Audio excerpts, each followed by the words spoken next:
সমগ্ৰ ৰাজ্যবাসীক জনাবলৈ পাই সুখী হৈছোঁ যে দ্বিতীয়বাৰৰ কাৰণে শ্ৰী শ্ৰী জগন্নাথ ৰথযাত্ৰা ইতিমধ্যে গোলাঘাটত আয়োজন কৰা হৈছে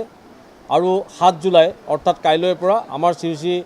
জগন্নাথ ৰথযাত্ৰাৰ যি কাৰ্যসূচী 9 দিনীয়া কাৰ্যসূচী ইতিমধ্যে আৰম্ভ হ'ব আৰু এই 9 দিনীয়া কাৰ্যসূচীৰ কাৰণে ইতিমধ্যে আমাৰ প্ৰস্তুতি সম্পূৰ্ণ ইতিমধ্যে প্ৰায় সমাপ্ত হৈছে বুলি ক'ব লাগিব 90% ইতিমধ্যে আমাৰ কাম সম্পূৰ্ণ হৈছে নিশালৈ আমাৰ সকলো কাম সম্পূৰ্ণ হৈ যাব আৰু এই ক্ষেত্ৰত ইতিমধ্যে আমি সমগ্ৰ গোলাঘাট জিলাখনৰ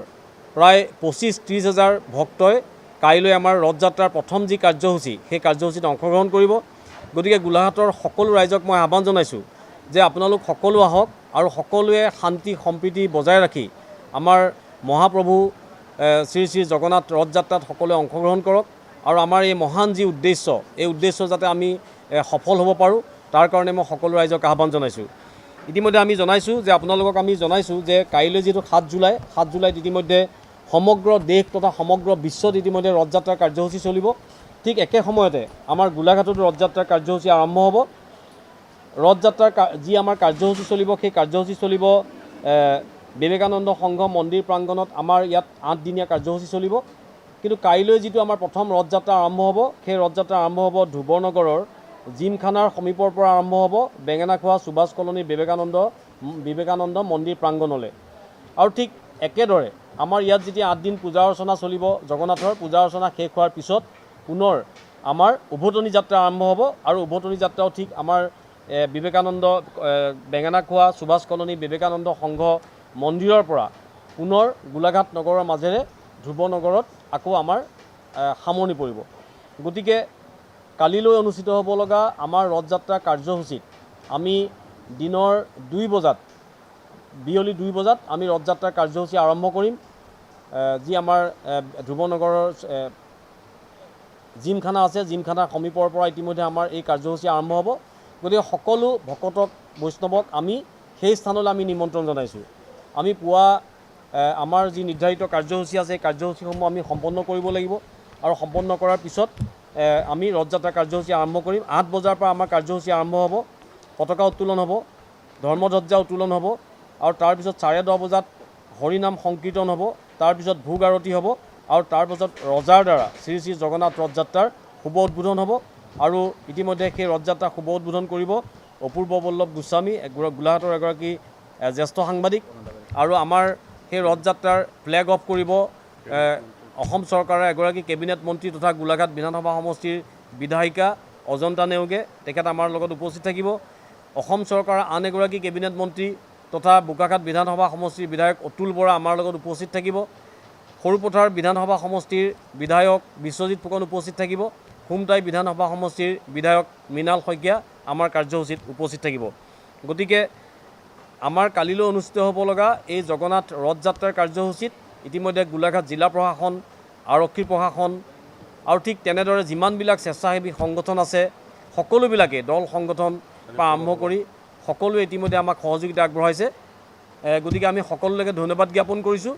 আৰু সকলো দল সংগঠনৰ যিসকল বিষয়ববীয়া আছে আমাৰ স্বেচ্ছাসেৱকসকল আছে আমি সকলোকে আমাৰ কালিলৈ অনুষ্ঠিত হ'ব লগা ৰথযাত্ৰা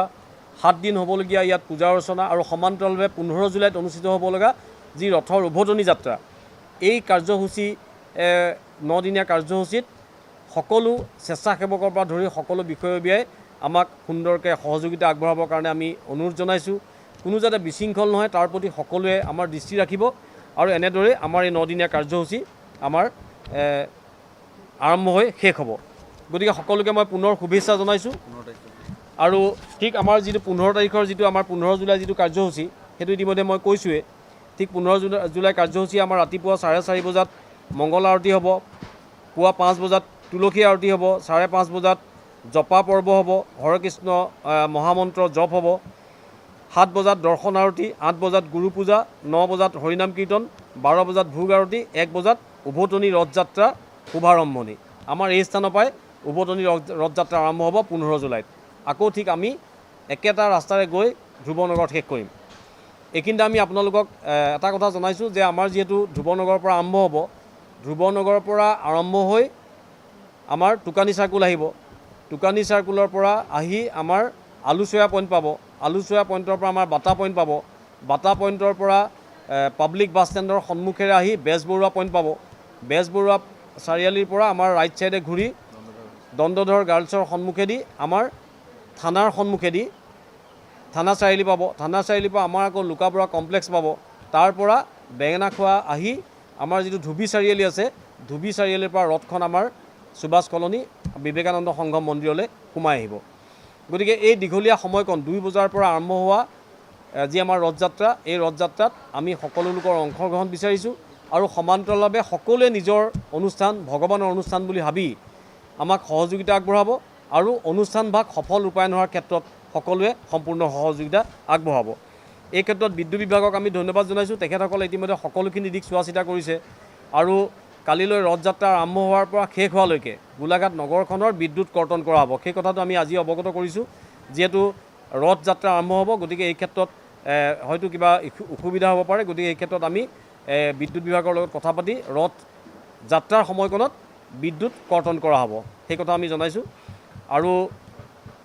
গতিকে এনেদৰে আমাৰ কাৰ্যসূচী আৰম্ভ হ'ব। আমি সকলো লোককে শুভেচ্ছা জনাইছোঁ। সকলো আহক, আমাৰ শ্ৰী শ্ৰী জগন্নাথ ৰথযাত্ৰাৰ কাৰ্যসূচী সফল কৰি তোলক। ধন্যবাদ।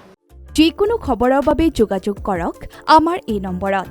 7099017330 আৰু